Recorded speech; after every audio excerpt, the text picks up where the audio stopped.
All right, so we're going to review two problems that we looked at last week, the running a relay race problem and Felicia's banana pudding recipe. Before we jump back into those two problems, we're going to look at some ideas from multiplication and tie them to what we're doing with division. So I'm going to show an example first with whole numbers, and then we're going to talk about what that looks like with fractions. So I'm going to model 3 times 4 equals 12 using an area model. And you probably saw this area model when you were first learning how to multiply. So I have a 10 by 10 grid. Each of these smaller squares is a 1 by 1. I'm going to show 3 times 4. So here's my 3, and here's my 4. So to show that 3 times 4 is 12, I'm going to highlight 3 in this direction and 4 in this direction. And we can see the answer to our multiplication problem, 3 times 4, in the area where the 3 and 4 overlap. So hopefully you can see this kind of orangey color where the pink and the yellow are overlapping. I'm going to highlight it again with blue here. So there's our answer to 3 times 4. It's where they overlap, and you can count them up 1 by 1. You end up with 12. When we do an area model with fractions, it's the same idea. We're looking for where the two fractions overlap. That's how we get our answer. So I want to show 1/2 times 1/3 using an area model. Now, 1/2 and 1/3 are both smaller than 1. So you can think of this little unit square as a 1 by 1. Think of it as like one of these squares, just blown up a little bit bigger so that it's easier to see. So we're starting with a 1 by 1. But I don't need the entire 1 by 1. I just want to show 1/2 times 1/3. So I'm going to start with my 1/2. So I'm splitting in this direction into 2 pieces because I need to show 1/2. And here's the half that I'm going to highlight. On this side, I'm going to show my 1/3. So I'm going to break this in this direction as equally as I can. And 1/3 is just one out of those 3 pieces. So I'm going to highlight my 1/3 in this direction. And you can see the answer is where they overlap. I'm going to highlight that in blue so it's a little more clear. So to figure out how big that piece is, we really just highlighted 1 out of the 6 pieces. So your answer is 1/6.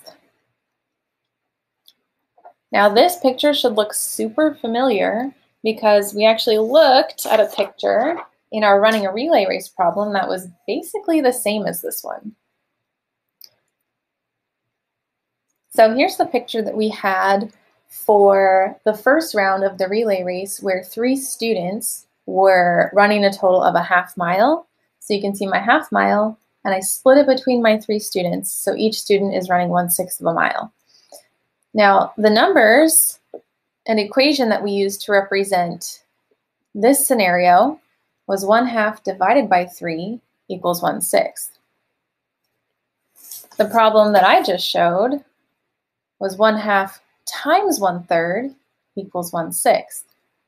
You can see that the pictures are essentially the same, and the answer to both problems is 1/6. I'm going to copy down this 1/2 divided by 3 equals 1/6 over here on this other paper so we can compare them a little more easily. So here's my 1/2 divided by 3 equals 1/6. Now notice in both problems, 1/2 is the same. In the first problem, we were multiplying. In the second problem, we were dividing. In this first problem, we multiplied by 1/3, but in the second problem, we divided by 3. Now, 3 is the same as 3 over 1. Do you notice anything about this 1/3? and the 3 over 1. Maybe think back to a con video that you saw earlier in the week. Notice that 1/3 and 3 over 1 are reciprocals. So multiplying by a number is the same as dividing by its reciprocal. Or you could say dividing by a number is the same as multiplying by its reciprocal. They both started with 1/2. This first one was multiplying by 1/3. The second one was dividing by 3 over 1. And we ended up with the same answer. And the pictures were the same. Now let's test this idea out with 1/2 times 1/4. So I'm going to show my area model first, starting with my 1/2. I'm going to draw it just like I did in the first problem. So here's my 1/2.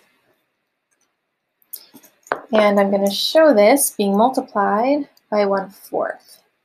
So that means I'm going to need to break this direction into 4 pieces,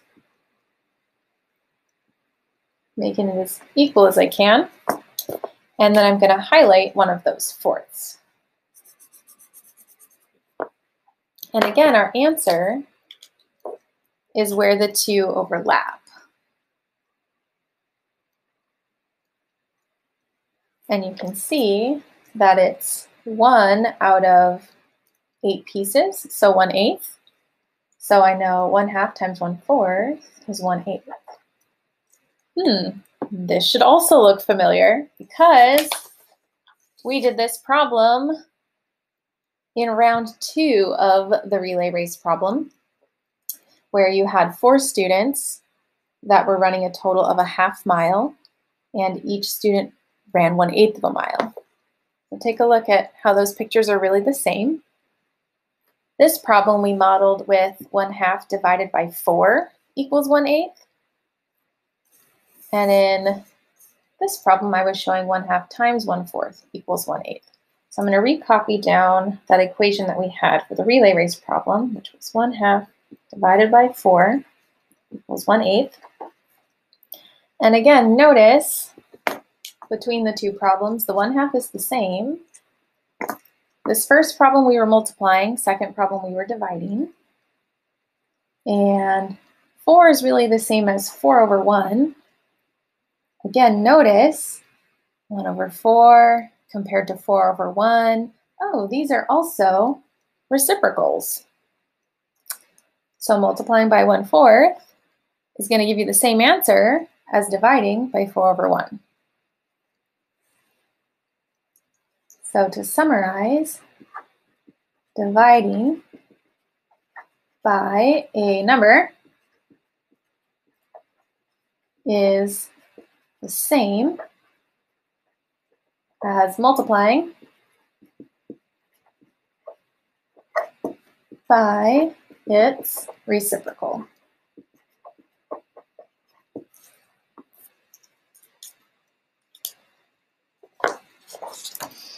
Okay,